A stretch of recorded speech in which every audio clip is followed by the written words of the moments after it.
Have you ever walked into a room and questioned whether your family ever truly loved your child or just tolerated them? My name is Vanessa Coleman, and I'm 34 years old. And that question? I never imagined I would have to ask it about my own blood, my sister, my parents, my family. It was supposed to be a simple afternoon, a small surprise visit to my sister Dana's house. My son, Noah, had begged to spend his birthday weekend with his cousins. "Please, Mommy.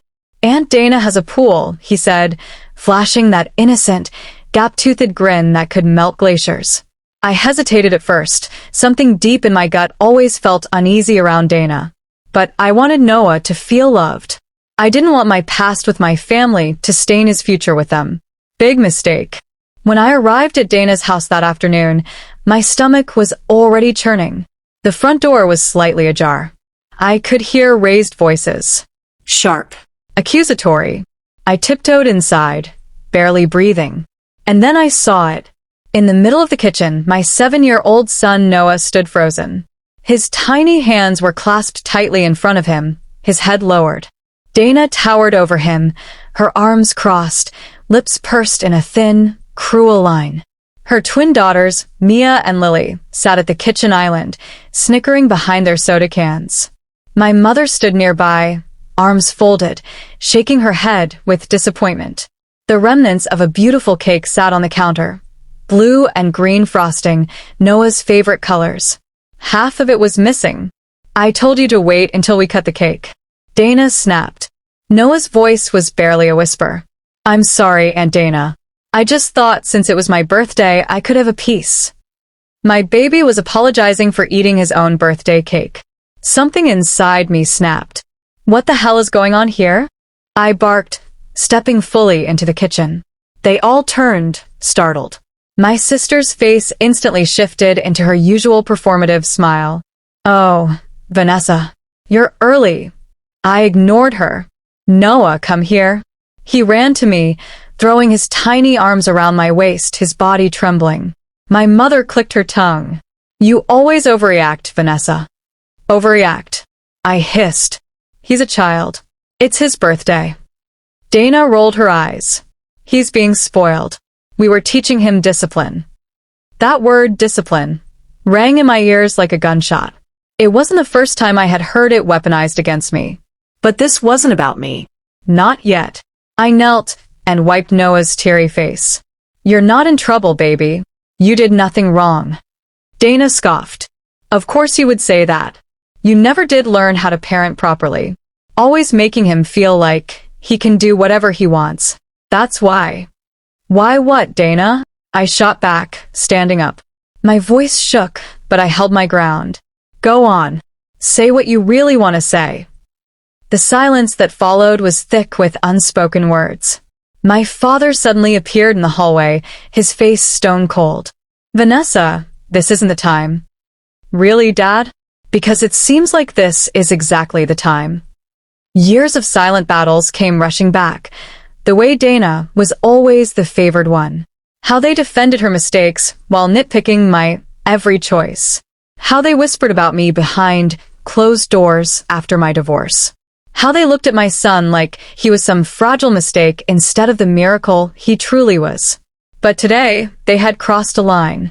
"You've always resented Noah," I whispered, my voice tight. "Because he's mine. Because he gets the love you think should only belong to your perfect daughters." Dana's smile twisted into something venomous. "You think anyone envies you? Please. You've always been the screw-up, Vanessa. You got pregnant with Noah after your failed engagement. You drained Mom and Dad's savings when you lost your job. And yet you walk around acting like some saint." There it was. The truth bleeding out, ugly and raw. Noah looked up at me, confused and scared. His little eyes begging for answers I couldn't give. "Not yet." I inhaled deeply, fighting back the tears burning behind my eyelids. "I made mistakes," I said calmly. "Plenty. But I will not let you humiliate my son to make yourself feel superior." "Then leave," Dana sneered. "If you don't like how we handle things in our house, leave." For a moment, the world stopped spinning. Every buried memory, every insult, Every backhanded comment, every betrayal, collided into this single, defining moment. "Fine," I whispered. "We'll leave." I took Noah's hand and walked toward the door. But just as I reached for the handle, I heard my father's voice again. Cold. Final. And don't bother coming back. That's when I realized they never intended to love us. They tolerated us. Barely. My entire childhood had been built on illusions of acceptance. And it had finally shattered. I opened the door. But before stepping out, I turned one last time. "You'll regret this." Dana laughed. I doubt it. But she had no idea. Because this wasn't over. Not by a long shot. The car ride home was filled with Noah's soft sniffles. I kept my hand on his knee, squeezing gently, trying to calm him. But inside me, a wildfire raged. I should have known better. I did know better. Yet I kept giving them chances. Over and over again. "Mommy," Noah whispered, breaking the heavy silence. "Did I do something bad?" My throat tightened. "No, baby. You didn't." Sometimes grown-ups act like children because they don't know how to be kind. But their family. That word, family, stung more than any slap. My own child still believed in the fairy tale. I no longer did. When we got home, I sat Noah down with his favorite cartoon, kissed his forehead, and quietly slipped into my bedroom. I needed space to think. I stood in front of my dresser mirror, staring at my reflection. For years, I'd fought my silent battles alone. When I got pregnant with Noah after my ex-fiancé, Brandon, abandoned me, my family was humiliated. They didn't offer support, only judgment. My father lectured me for hours, calling me irresponsible. My mother pitied me. Dana, she was cruelest of all, throwing little jabs disguised as advice. And yet, somehow, I kept hoping they'd come around. But today was different. They had humiliated my son. They had crossed an unforgivable line. For years, I had played their game, pretending to belong, swallowing my anger, wearing a mask to survive holiday dinners, birthdays, forced family photos. Always the black sheep, always fighting for crumbs of approval. But not anymore. Today, they declared war. And for the first time, I was ready to fight back. The next morning, my phone lit up with text after text from my mother. "Vanessa, you really need to apologize to Dana. You embarrassed everyone yesterday. You're overreacting as usual. Noah needs discipline, not coddling. We love Noah, but he won't survive in this world if you keep spoiling him like this." Spoiling him? They thought this was love? The worst part? I had once believed their version of love. I had once begged for it. Not anymore. I placed my phone down without responding. That night, I opened my old laptop and dug out a folder I hadn't touched in years. I called it the Coleman files. My therapist once told me to document every toxic incident with my family as a form of healing. At first, it was just journaling. Then it became something more, screenshots of text messages, voicemails, recordings of conversations that cross legal lines. Proof. I had always kept it hidden, afraid, ashamed, uncertain if it even mattered. But today it mattered. Because this time, I wasn't going to simply walk away and nurse my wounds. I was going to expose them. The next few days, Dana continued her usual routine, posting perfect family photos on social media, writing captions about the beauty of family, the importance of unity, and teaching kids discipline through love. The audacity made my stomach churn. But what she didn't know was that behind those perfectly curated posts, a storm was brewing. The final trigger came 3 days later when Noah's teacher called. "Miss Coleman," she said gently, "I wanted to check on Noah. He seemed withdrawn today and mentioned something about feeling like he ruined his birthday." Tears stung my eyes. "Thank you for telling me." After hanging up, I knew I couldn't allow this poison to seep into Noah's mind. Not again. Not like it did to me growing up. They broke me. But they wouldn't break my son. That evening, I called an old friend, Sabrina, my college roommate and now a family lawyer. "I need your help," I said. I told her everything. About the emotional abuse, the manipulations, how Dana and my parents constantly undermined me as a parent, how they humiliated Noah. I even forwarded her the files. After listening quietly, Sabrina sighed. Vanessa, you've been documenting this for years. You have more than enough evidence to take legal steps if you want to. My heart pounded.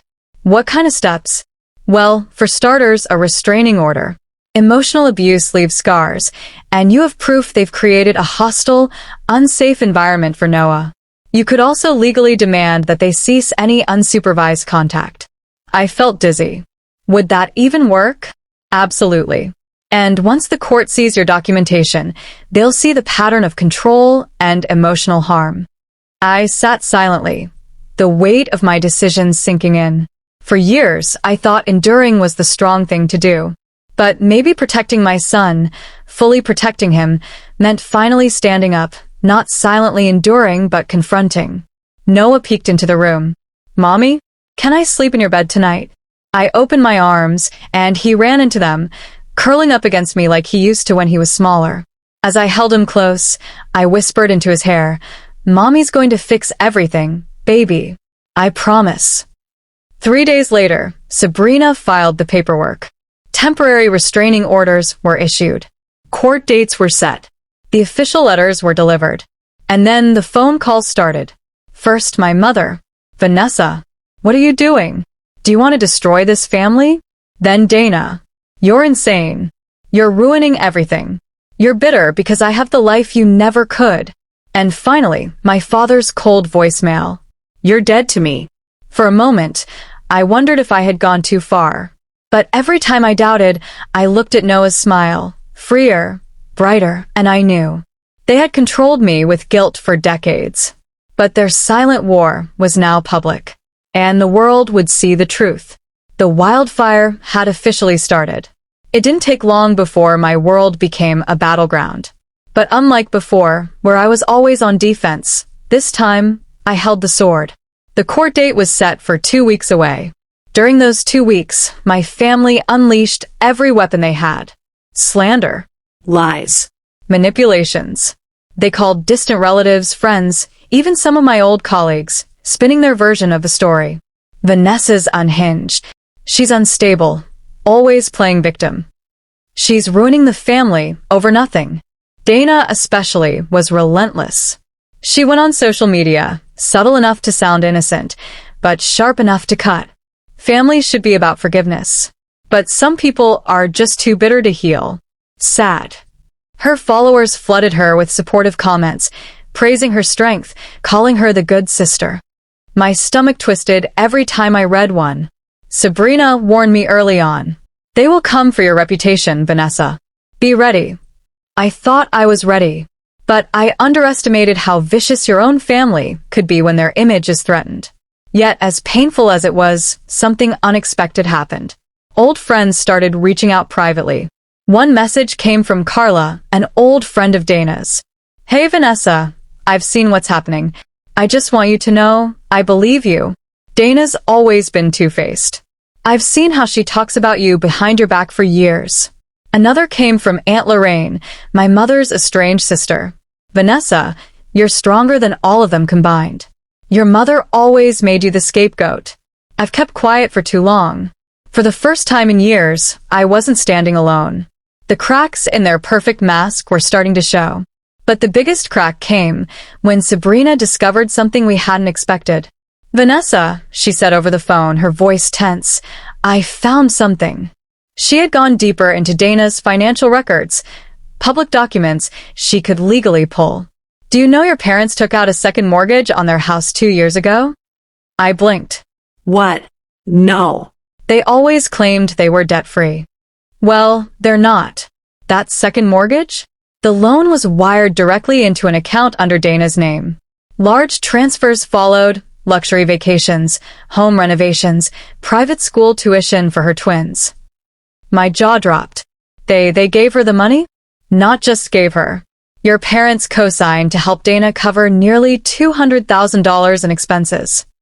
The betrayal hit me like a physical blow.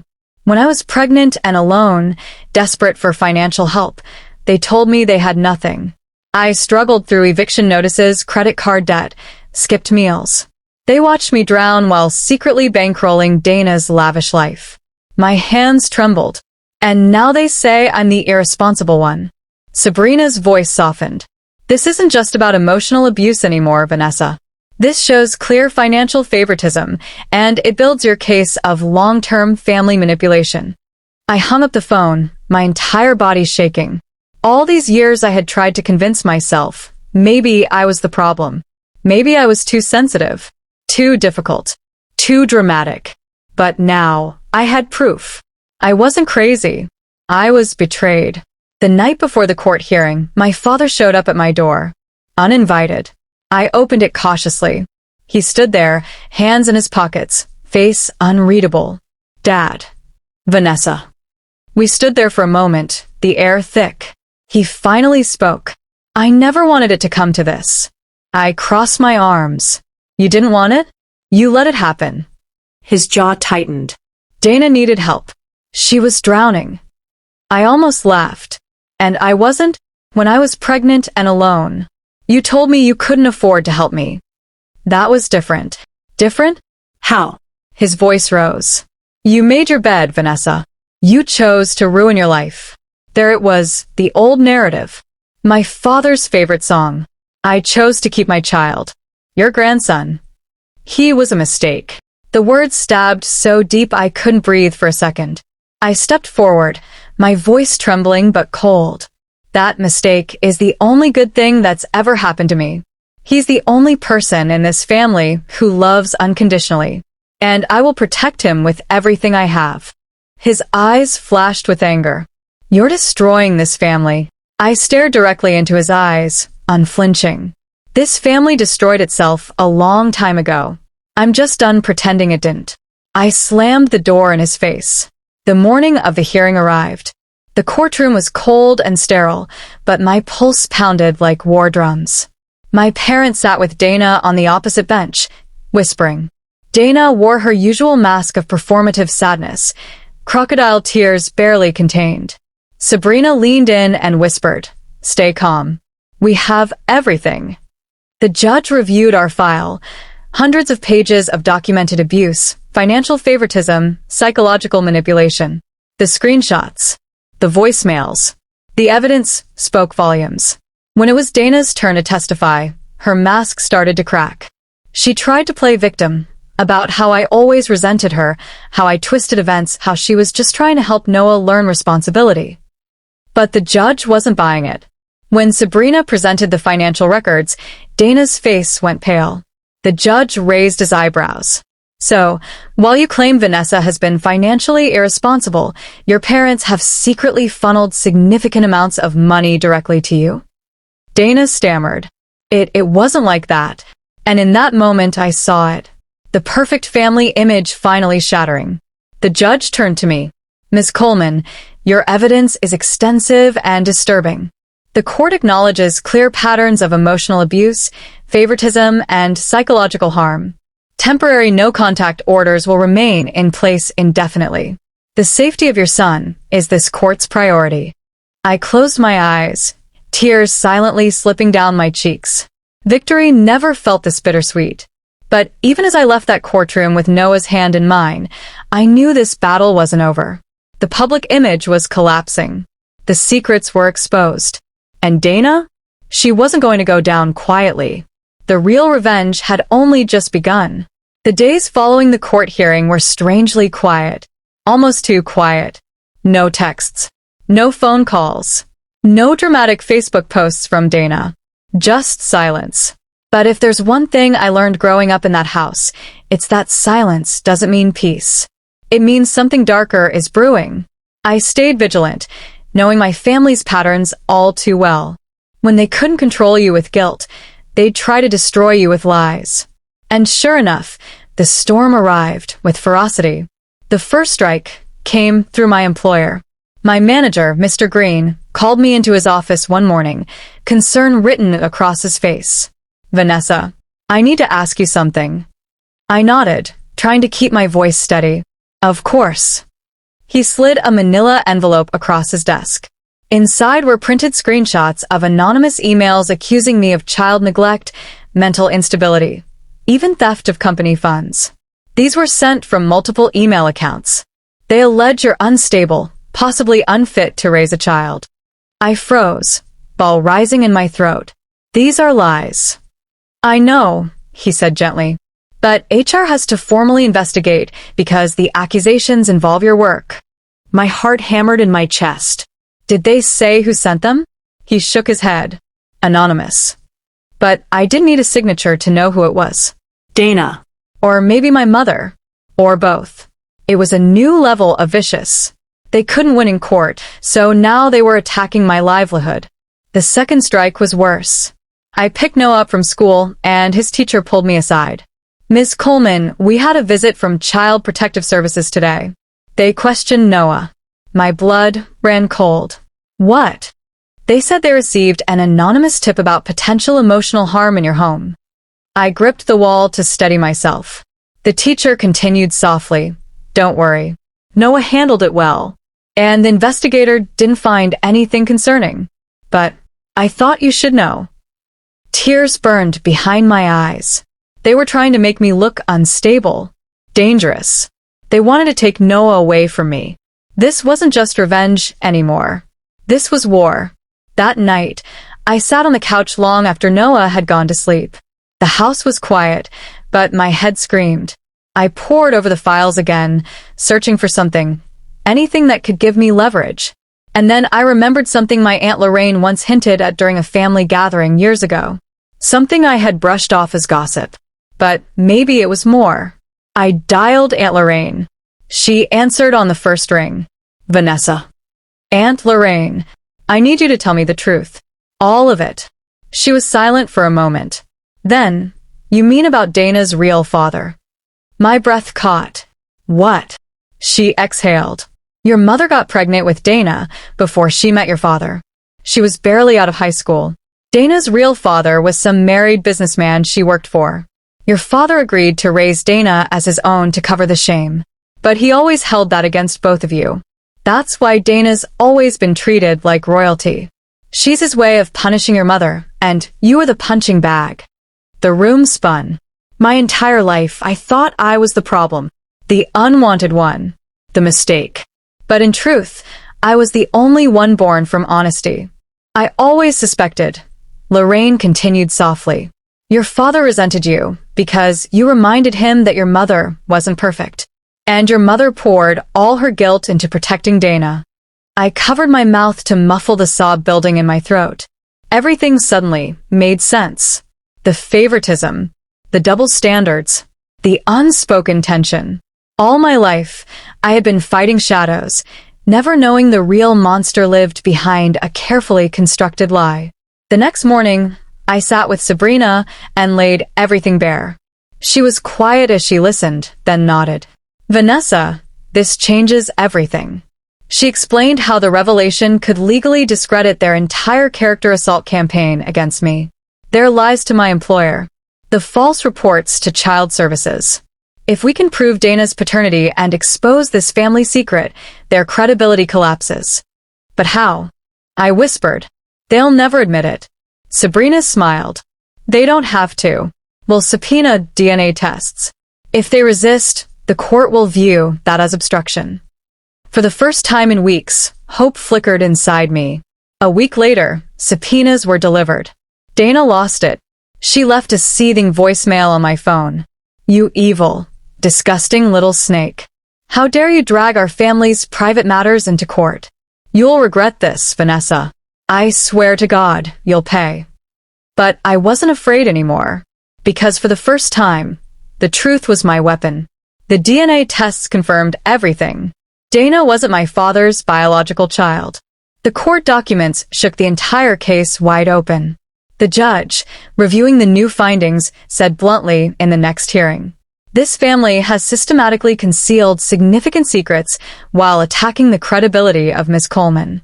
The court finds these actions not only malicious, but severely damaging to both Ms. Coleman and her child." A heavy silence hung in the courtroom. My parents sat frozen. Dana looked like she might faint. And I, for the first time in my entire life, I felt free. But even as we left that courtroom victorious, Sabrina warned, "It's not over, Vanessa. They've lost in court, but some people don't stop when they lose power." Stay vigilant. I nodded, because deep down I knew Dana wasn't done. She couldn't accept defeat, and her next move would be her most dangerous yet.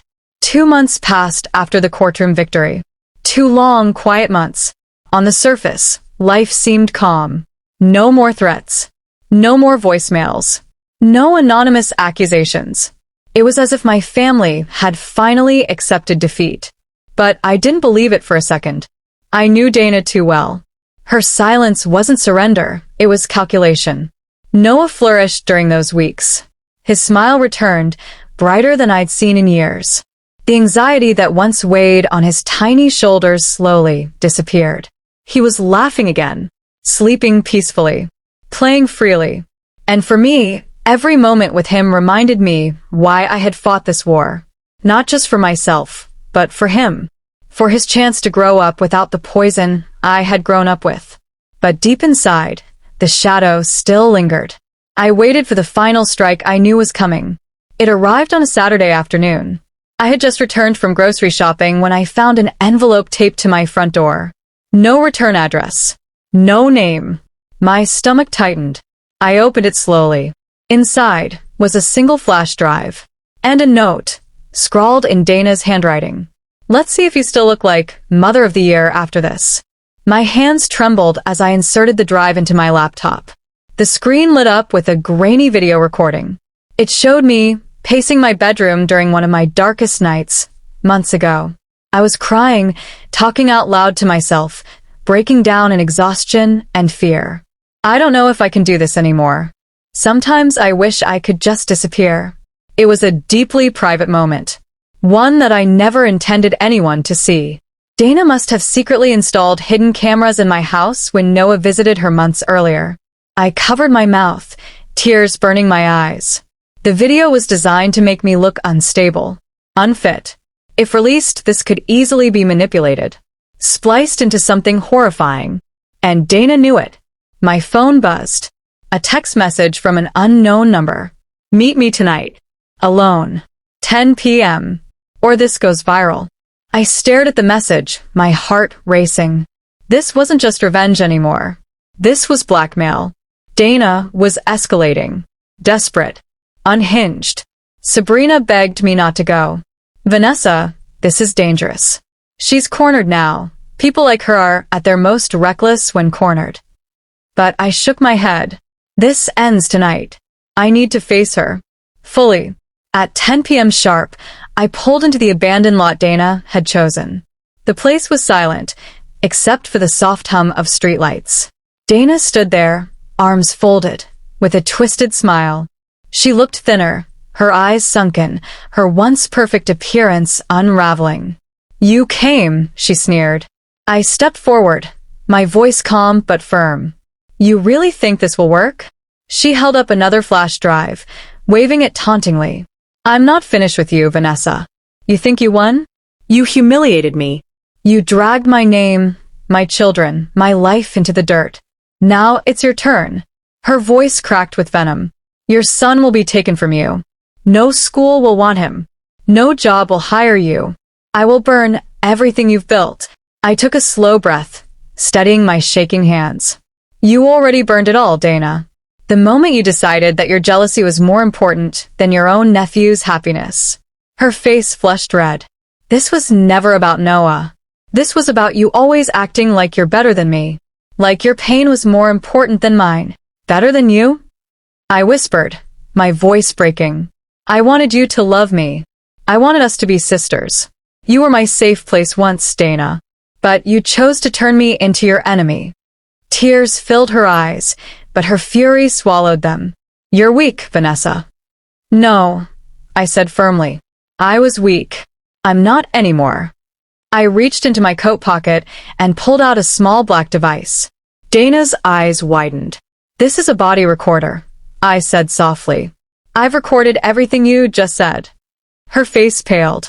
You wouldn't. I would. And I have. Her lips trembled. You think you can threaten me into silence again? You think you can trap me like you did when we were kids? You underestimated me, Dana. She stumbled backward, panic setting in. I stepped closer. If this goes public, it won't just destroy your custody. It will destroy you permanently. Your career, your reputation, your children's futures, everything. Dana collapsed to her knees, breathing heavily, completely unraveling. No, please, Vanessa. Don't do this. And there it was. The truth laid bare. Behind all the arrogance, the cruelty, the power plays, she was scared. She was always scared of being exposed, of losing control, of facing herself. For the first time, Dana was at my mercy. I knelt beside her, voice low and steady. I'm not like you, Dana. I won't destroy you, but I will end this. I took the flash drive from her shaking hands and stood. You will never contact me or Noah again.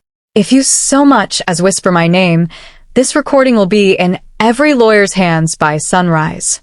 Do you understand? She nodded, sobbing silently. And just like that, the war was over. The next morning, I deleted every file Dana had sent, and the weight that had pressed on my chest for years finally lifted. Noah woke up smiling, running into my arms.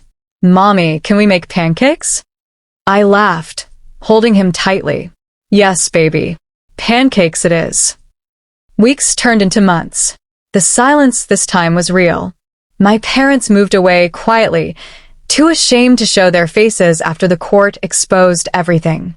Dana vanished from social media, her perfect image shattered.